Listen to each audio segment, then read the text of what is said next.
Welcome back to Kevin Toll Reads, where it's cold outside, but inside the mysteries are hot. Let's dive right in to another Sherlock Holmes tale. We are talking about legendary author Sir Arthur Conan Doyle and the lesser-known Sherlock Holmes story, the Reigate Squire, also known as the Reigate Puzzle. This is a tale of mystery and suspense where we get to see Holmes at his most brilliant. Let's dive right in.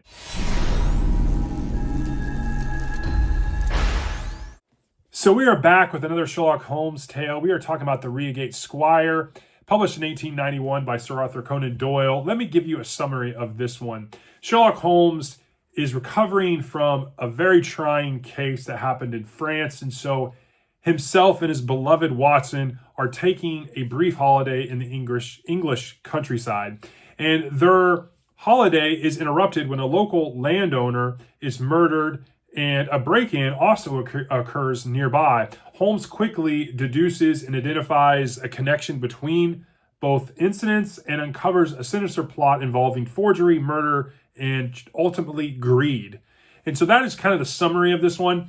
Obviously, Dr. Watson was very put off by the fact that he was hoping his friend Sherlock Holmes would get the rest needed, and he was feeling under the weather, and it was kind of not his self, but is interrupted very abruptly. But in true fashion, Holmes is a trooper. He takes the case, and in Holmes' fashion, he breaks it wide open and makes calculated deductions and uses his illness in a very theatrical way to solve this case. And so let's talk about what I liked about this. You have unexpected culprits. You have a local police officer who hears that Holmes is in the countryside, goes to the home that he's staying in of a friend, and the next thing you know, he is imploring Holmes to help him on this case. And Watson is a little put off by that because he really wanted his best friend to get some rest, but lo and behold, Holmes dives right in. There's brilliant deductions by Holmes, a theatrical use of his current illness to aid him in ferreting out, the would-be people involved. And I really enjoyed that. I also enjoyed, even though it was briefly touched on in the beginning and towards the end a little bit in retrospect, Watson's affinity towards Holmes, and you can definitely tell there's a friendship there. And it's really kind of, I don't know, the words endearing partnership, it probably come to mind as well. Greed and corruption are definitely heavily themed here, and they're very well done, very subtly. And you get another case where you find out some details.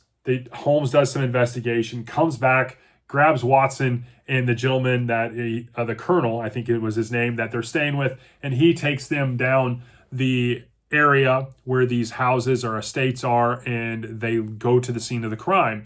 And that's when it becomes very interesting, when he's walking Watson and the colonel through some of these deductive clues and possible plot holes. And so that's when it really takes off for you. I really enjoyed this one.